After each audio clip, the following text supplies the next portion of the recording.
ಶಾಂತಿ ನೆಮ್ಮದಿ ಆರೋಗ್ಯಗಳನ್ನು ಕೊಟ್ಟು ಸದಾಕಾಲ ರಕ್ಷಣೆ ಮಾಡು ಅನ್ನೋದಾಗಿ ಹೇಳ್ತಾ ಯೋಚಿಸುವ ಲಕ್ಷ್ಮೀ ಮನಸ್ಸಿನಲ್ಲಿ ಧ್ಯಾನ ಮಾಡಿದ್ದಾರೆ ನಂತರದಲ್ಲಿ ಕೇವಲ ದೇವಸ್ಥಾನಗಳಿಗೂ ಕೂಡ ಜಾಗ ಇಲ್ಲ ಆ ರೀತಿ ಆಗೋಗಿದೆ.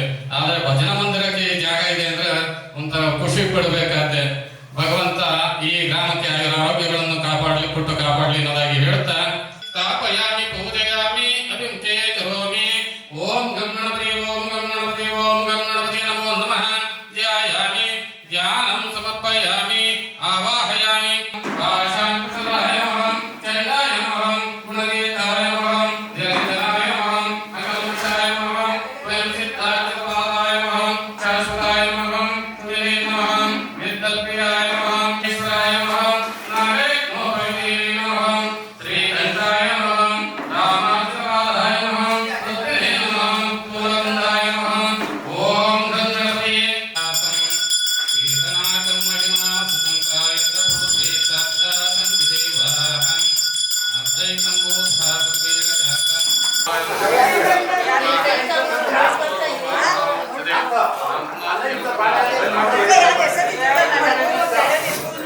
ಅವರ ಊರಿನ ಎಲ್ಲರನ್ನೂ ಅಧ್ಯಕ್ಷ ಮಾಡಿರ್ತಾ ಇದ್ದಾರೆ. ಏನೇನು ಹೇಳ್ತಾರೆ ತಿಳ್ಕೊಳ್ಳೋಣ. ಸನ್ಮಾನ್ಯ ಚಿಕ್ಕಬೈರೇಗೌಡರು, ಊರಿನ ಮುಖ್ಯಸ್ಥರು, ಪ್ರಮುಖ ಗೌಡರು ಹಾಗೂ ಕಾಂಗ್ರೆಸ್ ಮುಖಂಡರು, ಅದೇ ರೀತಿ ಪುಟ್ಟಲಿಂಗಯ್ಯನವರು, ಈ ಒಂದು ಊರಿನ ಪ್ರಮುಖರು, ಮುಖ್ಯಸ್ಥರು, ಮತ್ತು ಟಿ ವೆಂಕಟಪ್ಪನವರು ನಮ್ಮ ಊರಿನ ಮುಖ್ಯಸ್ಥರು ಹಾಗೂ ಸಮಾಜ ಸೇವಕರು, ಅದೇ ರೀತಿ ಕರ್ನಾಟಕ ಹಾಗೂ ಆಂಧ್ರದಲ್ಲಿ ಪ್ರಖ್ಯಾತಿ ಪಡೆದಂಥ ಹೀರೋ ಅಂದರೆ ಚಂದ್ರಬಾಬು ನಾಯ್ಡು ಅವರ ಮುಖ್ಯಮಂತ್ರಿಯವರ ಅವರ ರಿಲೇಷನ್ ಆದಂಥ ಸುಧೀರ್ ವಾಡೆ ಸುಧೀರ್ ಬೀಡ ಅಂತ ಹೇಳಿ, ಮತ್ತು ನಮ್ಮ ಕರ್ನಾಟಕ ಉಚ್ಚ ನ್ಯಾಯಾಲಯದ ವಕೀಲರು, ಅದೇ ರೀತಿ JDS ಮುಖಂಡರಾದ ಶ್ರೀಯುತ ಪಿ ಅಶ್ವಥ್ರವರು ಸಮಾಜ ಸೇವಕರು, ಹಾಗೂ ಇವರು ಸಹ ನಮ್ಮ ಸಮಾಜ ಸೇವಕರು, ನಮ್ಮೂರಿನ ಗ್ರಾಮಸ್ಥರು, ಮತ್ತು ಬನ್ನಿ ಕಲ್ಯಾಣನವರು ಈ ಭಜನಾ ಮಂಡಳಿಯ ಒಂದು ಭಜನೆಕಾರರು, ಮತ್ತು ಇವರು ಭಜನೆಕಾರರು, ನಮ್ಮ ರಾಮ ಮಂದಿರದ ಭಜನಾಕಾರರು, ಮತ್ತು ಸಮಾಜ ಸೇವಕರು ಕಾಂತರಾಜರವರು, ಮತ್ತು ವೆಂಕಟ ಲಕ್ಷ್ಮಮ್ಮ ಅಂತ ಇವರು ನಮ್ಮ ತಾಯಿ, ಮತ್ತು ಈ ಒಂದು ದೇವಸ್ಥಾನದ ಒಂದು ಉಸ್ತುವಾರಿ ನೋಡಿಕೊಂಡು ಕಾಪಾಡ್ಕೊಂಡು ಹೋಗುವಂಥ ಜವಾಬ್ದಾರಿ ಇವರಿಗೆ ಕೊಡ್ತಾರೆ ಗ್ರಾಮಸ್ಥರು, ಹಾಗೆ ನಿಭಾಯಿಸ್ಕೊಂಡು ಹೋಗ್ತಾರೆ. ಅದೇ ರೀತಿ ನಮ್ಮ ಚಂದ್ರಣ್ಣ ಅಂತೇಳಿ ಸಮಾಜ ಸೇವಕರು, ಮತ್ತು ರಾಮೂರವರು ಸಮಾಜ ಸೇವಕರು, ಮತ್ತು ಅಲ್ಲಿ ಗೋಪಿ ಅಂತ ಇದ್ದಾರೆ, ಅವರು ಸಮಾಜ ಸೇವಕರು ಹಾಗೂ ಕಾಂಗ್ರೆಸ್ ಮುಖಂಡರು. ನಮಸ್ಕಾರ, ನಾನು ಚಿಕ್ಕಬೈರೇಗೌಡ ಅಂತ, ಅಂಕನಹಳ್ಳಿ ಸೈಲೆಂಟ್ ಹೋಬಳಿ ಬಂದು ರಾಮನಗರ ತಾಲೂಕು ಬೆಂಗಳೂರು. ಭಾಳ ಶ್ರದ್ಧೆಯಿಂದ ಭಕ್ತಿಯಿಂದ ಇದನ್ನು ರೂಢಿಸ್ಕೊಂಡು ಬಂದಿದ್ರು. ಇದು ಹೆಚ್ಚಿನ ಮನೆ ಇತ್ತು. ಈಗ ನಮ್ಮೂರ ಮುಖಂಡರ ಎಲ್ಲ ಸಹಕಾರದಿಂದ ಮತ್ತು ಇಲ್ಲಿ ಅವರು ಜವಾಬ್ದಾರಿ ತಗೊಂಡು ಈ ಬಿಲ್ಡಿಂಗ್ನ ಸುಮಾರು 30 ಲಕ್ಷ ರೂಪಾಯಿ ಖರ್ಚು ಮಾಡಿ ಕಟ್ಟಿದ್ದಾರೆ. ಅವರಿಗೆ ನಮ್ಮ ಸಹಕಾರ ಎಲ್ಲ ಇತ್ತು.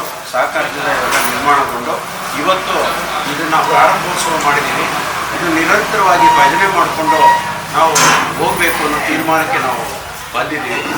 ಹೀಗೆ ಉಳಿಸ್ಕೊಂಡು ಹಿರೀಕರ ಒಂದು ಅವರ ಆಸೆ ಏನಿತ್ತು ಅದನ್ನು ಪೂರ್ಣ ಮಾಡ್ಕೊಂಡು ಹೋಗ್ತೀವಿ ಅಂತ ಈ ಮೂಲಕ ನಮ್ಮಲ್ಲಿ ಹೇಳೋದು. ಈ ದೇವಸ್ಥಾನಕ್ಕೆ ಬಂದ ಮೇಲೆ ನಿಮ್ಮಲ್ಲಿ ಏನಾದರೂ ಬದಲಾವಣೆಗಳಾಗಿವೆ? ಖಂಡಿತ ಬದಲಾವಣೆ ಆಗಿದೆ. ನಮ್ಮೂರಿಗೆ ಒಳ್ಳೆಯದಾಗಿದೆ. ಹಾಗೂ ನಮ್ಮ ಹಿರಿಯರ ಆಶೀರ್ವಾದದಿಂದ ಇದು ಶತಮಾನಗಳಿಂದ ನಡ್ಕೊಂಡು ಬರ್ತಾ ಇದೆ. ಇದನ್ನು ಹೀಗೆ ಮುಂದುವರಿಸ್ಕೊಂಡು ಹೋಗ್ತೀವಿ. ತುಂಬ ನಮ್ಮ ಗ್ರಾಮಕ್ಕೆ ಒಳ್ಳೆಯದಾಗಿದೆ ಅಂತ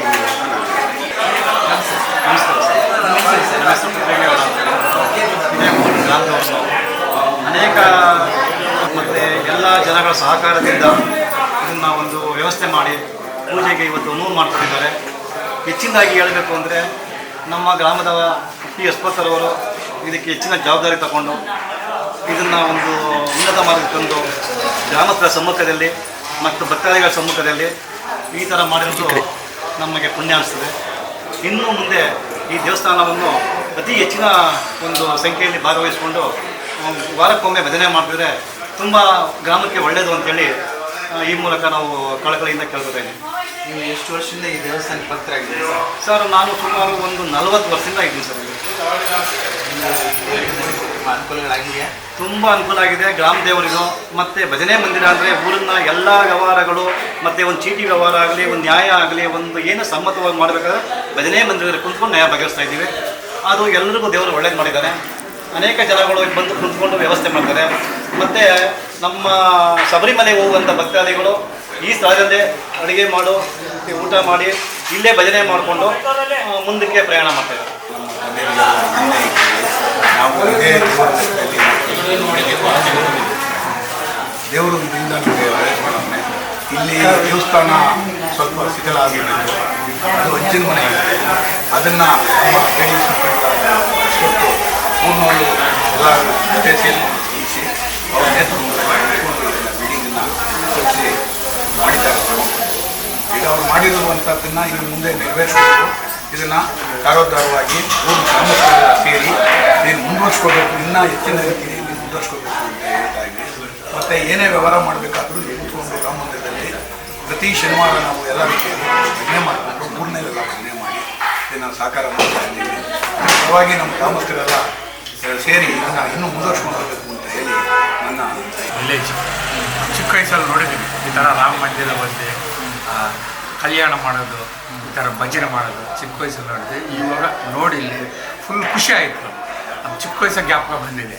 ಈ ಥರ ಎಲ್ಲ ವಿಲೇಜಲ್ಲಿ ಈ ಥರ ರಾಮ ಮಂದಿರ ಇಡಬೇಕು, ಎಲ್ಲ ಒಂದು ಗ್ರಾಮಸ್ಥರು ಒಂದು ಕಮಿಟ್ಮೆಂಟ್ ಥರ ಈ ಥರ ಪೂಜೆ ಮಾಡಬೇಕು ಅಂತ ನಮ್ಮಿಂದ ಕೋರ್ಕೊಂಡ್ರೆ ಇಲ್ಲಿ ಬಂದ ಮೇಲೆ ನಮಗೆ ಫುಲ್ ಖುಷಿ ಆಗುತ್ತೆ.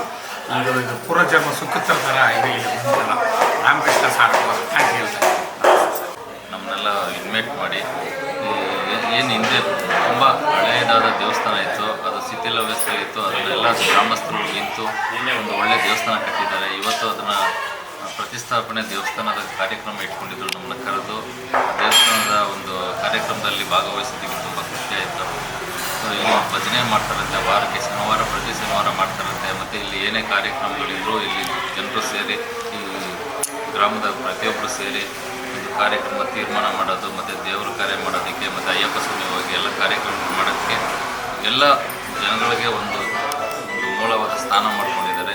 ಇದು ಭಾಳ ಅದ್ಭುತವಾದ ಕಾರ್ಯ, ಭಾಳ ಚೆನ್ನಾಗಿ ಕಾರ್ಯಕ್ರಮ ಮತ್ತು ದೇವಸ್ಥಾನದ ಪ್ರತಿಷ್ಠಾಪನೆ ಕಾರ್ಯಕ್ರಮನ ಮಾಡಿದ್ದಾರೆ. ನಮ್ಮನ್ನು ಕರೆದು ಈ ಕಾರ್ಯಕ್ರಮಕ್ಕೆ ಭಾಗವಹಿಸಲು ಅನುವು ಮಾಡಿಕೊಟ್ಟಂಥ ಹೈಕೋರ್ಟ್ನ ಸೆಕ್ಷನ್ ಆಫೀಸರಾದ ರಾಮಕೃಷ್ಣ ಮತ್ತು ಅಶ್ವತ್ಥನಾಥ್ ಸರ್ ಮತ್ತು ಗೌಡರು ಎಲ್ಲರಿಗೂ ನಾನು ಪ್ರೀತಿಯಿಂದ ಧನ್ಯವಾದಗಳು ಮತ್ತು ಅಭಿನಂದನೆಗಳು ಸಲ್ಲಿಸ್ತೀನಿ. ನಮಸ್ಕಾರ. ನಮ್ಮ ದೊಡ್ಡಪ್ಪಾಜಿ ಪ್ರಸಾದಗೌಡರು, ಪುಟ್ಟೇಗೌಡರು, ಶಿವಲಿಂಗಪ್ಪನವರು, ತಿಮ್ಮನೆಯ ದೊಡ್ಡಣ್ಣ, ನಾವು ಎಲ್ಲ ಸೇರಿ ಮಾಡ್ತಿದ್ದೋ. ಶನಿವಾರ ಆಯಿತು ಅಂದರೆ 5 ಗಂಟೆಗೆ ಎದ್ದು ರೆಡಿಯಾಗಿರುವ ನಮ್ಮ ಕೈಗೆಲ್ಲ ಫೋಟೋ ಕೊಡೋರು, ಊರು ಸುತ್ತ ಎಲ್ಲ ಹಾಕೋ, ಊರೆಲ್ಲ ಫುಲ್ಲು ರಂಗೋಲೆ, ಎಲ್ಲ ಮನೆ ಮುಂದೆನೂ ರಂಗೋಲೆ ಹಾಕಿ ನೀರು ಹಾಕಿ ಇದೆಲ್ಲ ಮಾಡೋರು. ಆಮೇಲೆ ತಿರ್ಗಿ ರಾಮದಂಡಿಗೆ ಅಂತ ಒಂದು ತರ್ಕೊಡೋರು. ಅವಾಗೆಲ್ಲ ನಮ್ಮ ಕೈಗೆಲ್ಲ ಕಂಜ ಅಂತ ಒರೆಸಿ ಕೊಡೋರು. ಇಡೀ ಊರಲ್ಲೆಲ್ಲ ಪಾದ ತೊಳೆದು ಪೂಜೆ ಮಾಡೋರು. ಆ ಆದಿಲೇ ನಡೆಯೋದು. ಆವಾಗ 5 ಪೈಸಾ 3 ಪೈಸಾ 10 ಪೈಸಾ ಇದ್ರೊಳಗೆ ಹಾಕ್ತಿದ್ರು ಗಡ್ದಂಬಕ್ಕೆ. ಅದನ್ನೇ ಎತ್ಕೊಂಬಂದು ಎಲ್ಲ ಬಟ್ಟೆ ಎಲ್ಲ ಒರೆಸಿ ರೆಡಿ ಮಾಡಿ ನಮ್ಮ ಪುಟ್ಟೇಗೌಡರ ಕೈಗೆಲ್ಲ ಇರೋದು. ಈಗೂ ಅದೇ ಆದಿಲಿ ಎಲ್ಲರೂ ನಡ್ಸ್ಕೊಂಡು ಹೋಗ್ಬೇಕು. ಈ ಗೋರ್ಗಳು ಇದಕ್ಕೆಲ್ಲ ಊರಿನ ಗ್ರಾಮಸ್ಥರು ಮತ್ತು ನಮ್ಮ ಅಶ್ವಥ್ ಅವರು ಇವರೆಲ್ಲ ನಿಂತ್ಕೊಂಡು ಸಪೋರ್ಟ್ ಕೊಟ್ಟರು. ಎಲ್ಲ ದೇವಸ್ಥಾನ ಎಲ್ಲ ಕಟ್ಸಿದ್ದೀವಿ. ಎಲ್ಲ ಇವತ್ತು ಓಪನ್ ಆಗಿದೆ. ಇಲ್ಲಿ ಗ್ರಂಥಾಲಯ ಒಂದು ಮಾಡಬೇಕು ಅಂತ ಅಂದ್ಬಿಟ್ಟು ಎಲ್ಲ ಹೊರಟಿದ್ದೀವಿ. ಗ್ರಂಥಾಲಯನೂ ಮಾಡ್ಬೋದು ಮತ್ತು ಶಬರಿಮಲೆಗೆ ಹೋಗೋದು, ಬೆಳಗ್ಗೆ ಹೋಗೋದಕ್ಕೆ ಮತ್ತು ಪೂಜೆ ಪುರಸ್ಕಾರಕ್ಕೆ ಎಲ್ಲ ತುಂಬ ಇಲ್ಲಿ ಅನುಕೂಲತೆ ಇದೆ. ನಮಗೆ ಕಾಲದಿಂದನೂ ಪೂರ್ವಿಕರೆಲ್ಲ ಬೆಳಗಿನ ಜಾವ ಧನುರ್ಮಾಸ ಬಂತು ಅಂತ ಅಂದರೆ ಬೆಳಗಿನ ಜಾವ 4:30-5 ಗಂಟೆಗೆ ಎದ್ದು ಊರಿನಲ್ಲೆಲ್ಲ ಭಜನೆ ಮಾಡಿಕೊಂಡು ಬಂದು ಇಲ್ಲಿ ಸನ್ನಿಧಾನಕ್ಕೆ ಬಂದು ಎಲ್ಲ ಭಜನೆ ಮುಗಿಸಿ ತೀರ್ಥ ಪ್ರಸಾದ ಎಲ್ಲ ಕೊಟ್ಟು ಎಲ್ಲ ಇದು ಮಾಡೋದ್ಮೇಲೆ ನಾವೆಲ್ಲ ಮುಂದಕ್ಕೆ ಕಾರ್ಯ ನೋಡ್ತಾ ಇದ್ವಿ. ಈಗ ಅದನ್ನೇ ಮುಂದುವರ್ಸ್ಕೊಂಡು ಹೋಗ್ಬೇಕು ಅಂತ ನಾವು ಎಲ್ಲ ಗ್ರಾಮಸ್ಥರ ಮುಖಾಂತರ ಎಲ್ಲ